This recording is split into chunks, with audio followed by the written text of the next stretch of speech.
Now, there are a few things that I know to be true. First, it's true that we live in fraught, divisive, occasionally terrifying times. These are times that can overwhelm the mind and tear at the soul, and times in which truth itself seems to be under threat. And second, it's true that we at Wesleyan University comprise an intellectual community that is engaged. We're eager to respond thoughtfully and critically to the terms and conditions of social, economic, and political life that trouble and terrify us. Now, Wes is animated by a spirit of protest. It's one of the many reasons why I feel so at home here. And finally, it's true that many of us struggle to conceive of precisely what protest can or should look like. We know that we live in terrifying times. We can feel that in our bones. But these times bring with them such a tsunami of crisis, economic and ecological, social, political, personal and collective, that pushing back on it can feel impossible. Micah White is a public scholar and one of the architects of the Occupy protests that briefly took the world by storm in 2011. He infamously argued in 2016 that protest itself is broken. Now, this gloomy assessment was rooted, at least in part, in White's own frustrations over the failure of the Occupy movement to achieve the broad transformations that seemed to be waiting just beyond the horizon in 2011. But there's more to it than that. There's an essential sort of truth to White's assertion that the street-based oppositional mode of protest that we tend to be accustomed to when we think about protest is broken, and that it's repeatedly fallen short of attaining the aims that its practitioners have sought. We can feel that in our bones, too. Now, I'm not an activist, at least not in the ways that Micah White and others are. My own research and teaching work focuses on popular music and literature in modern Japan.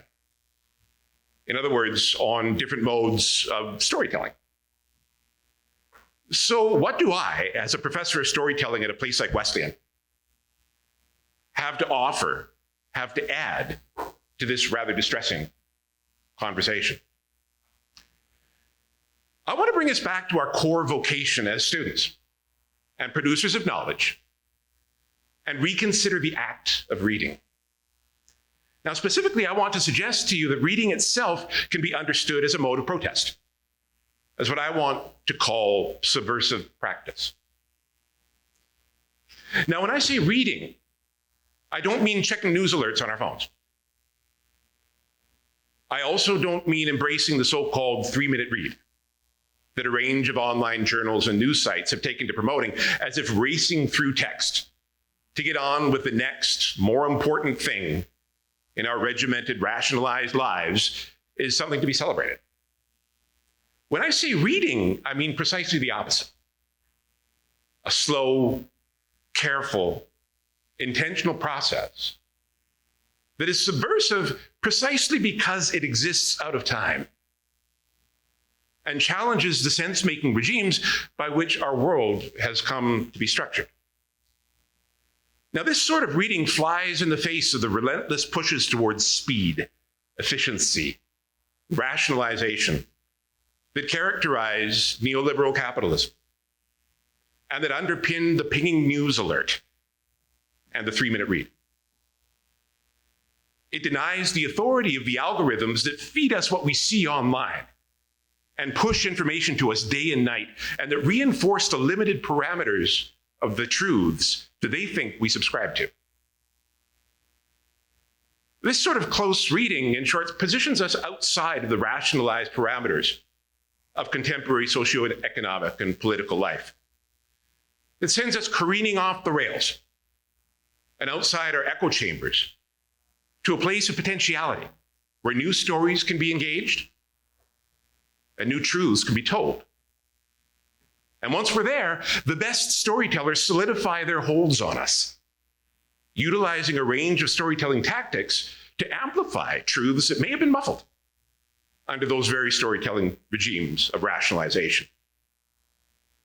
They work to generate in our minds and our hearts revolutionary sorts of knowing and empathy that can challenge the ways that the world itself is perceived and structured.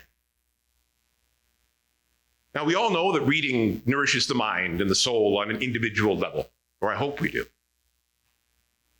But it is also in the act of reading that alternative possibilities for collective life can be grasped and potentially realized. In fact, I want to push this one step further and submit to you, argue to you, that both storytellers and holders of power already know that reading is a subversive practice. That's why in these past several years, such struggle has emerged over which stories should be authorized and which should be banned.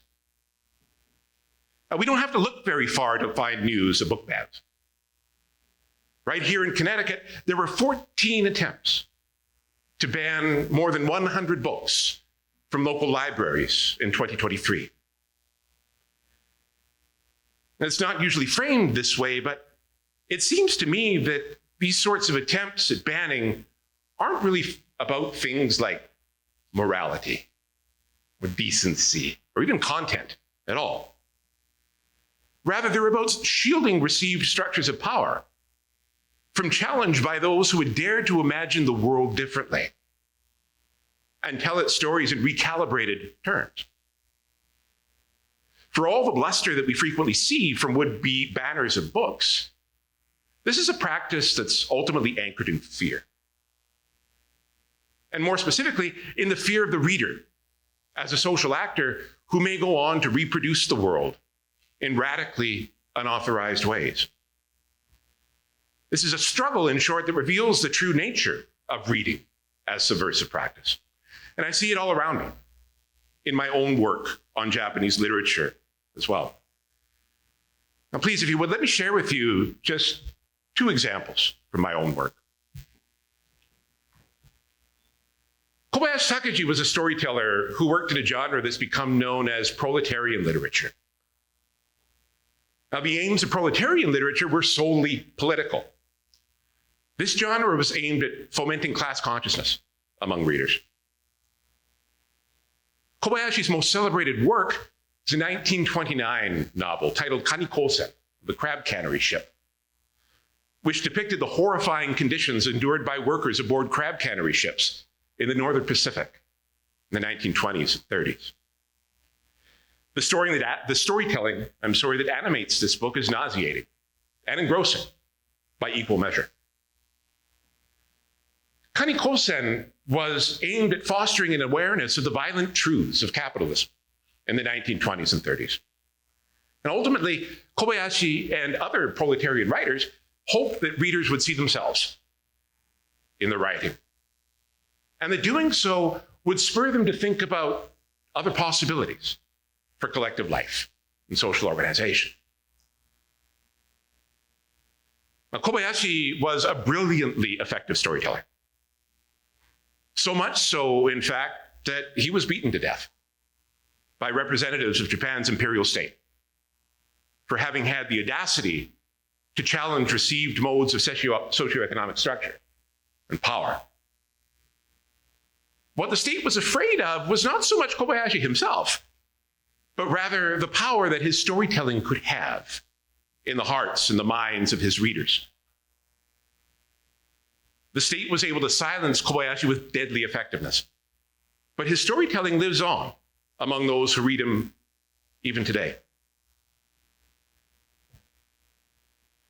Yu Miri is one of Japan's most celebrated storytellers of any stripe, but she's best known as a contributor to so-called zainichi literature. This means writing by ethnic Korean residents of Japan. Although she was born and raised in Japan, Yu's legal citizenship is Korean. She's not Japanese. Yu Miri is known for challenging the dominant stories that Japan tends to tell itself about itself, particularly racialized and econocentric stories. And she uses horrifying scenes of violence to grab and hold her readers' attention.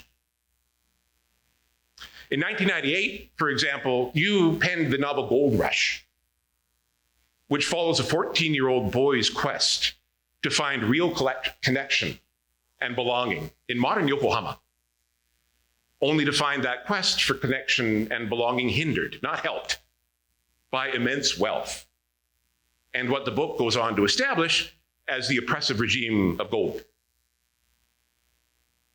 It's a disturbing story. It's awash in violence and death. But one of the effects of this graphic storytelling was to critique the prioritization of economics, of gold, as overarching value and transcendent truth. At the very moment when state and industry were trying to put a derailed Japanese capitalism back on track.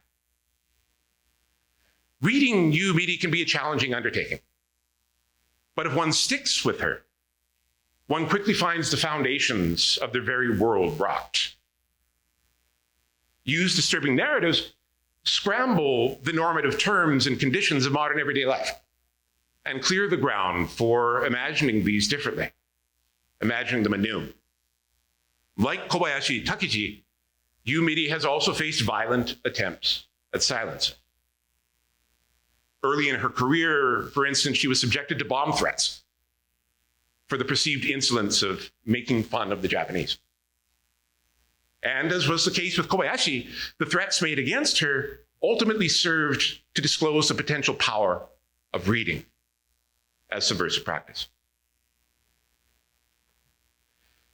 Now, the truth that's revealed in the cases of Kobayashi and Yu, and the attempts at book banning in Connecticut, is that what would-be silencers of storytelling voices really fear is you, the reader. That's because reading is also an active and transformative practice. Having been confronted with the truths told by storytellers like Kobayashi and Yu, we as readers are put into a place of potentiality, where the very normative parameters of our world can be thrown into question, and possibilities for social, cultural, economic, and collective life can be thought differently. But ideally, in the minds of the storytellers, we don't linger in that place for long. The act of slow, careful, deliberate, even painful reading rearranges how we understand the world. And as we emerge from that experience, we can't help but make it part of our own storytelling practice, the ways that we engage with the world and those around us who inhabit it. Scholars and theorists of storytelling teach us that storytelling is a generative undertaking.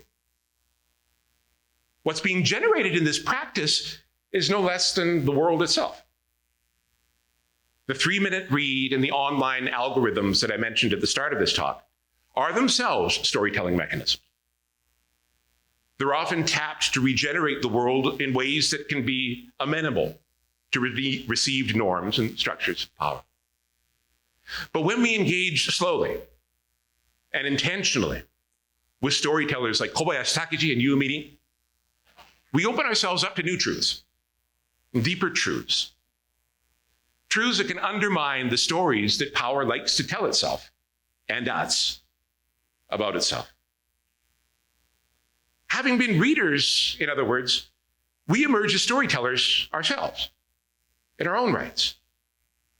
And as storytellers, we contribute to the reproduction of the world, announcing these critical, revolutionary truths in our own everyday practice and engagement. And all of this pivots on our willingness to read. This, in sum, is what makes reading a subversive and potentially revolutionary practice. So when you truly feel powerless, when you feel like protest is well and truly broken, pick up a book.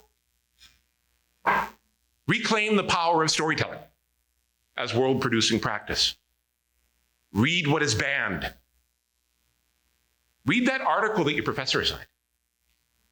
The one that seems so hard, so impenetrable. I promise you, there's a method to the madness. And that method frequently has to do with generating a new language to discuss a phenomenon in ways that can resist reproducing the language of power. Whatever you read it slowly and carefully and critically.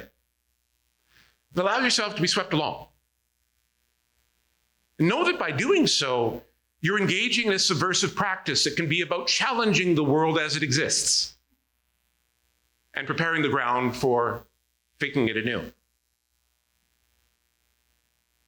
In closing, please let me give the last word to novelist Arundhati Roy, who says, our strategy should not be only to confront empire, but to lay siege to it with our art, our music, our literature, our stubbornness and our joy, our brilliance, our sheer relentlessness, and our ability to tell our own stories. Another world is not only possible, she is on her way. On a quiet day, I can hear her breathing. Thank you all very much indeed for your kind attention.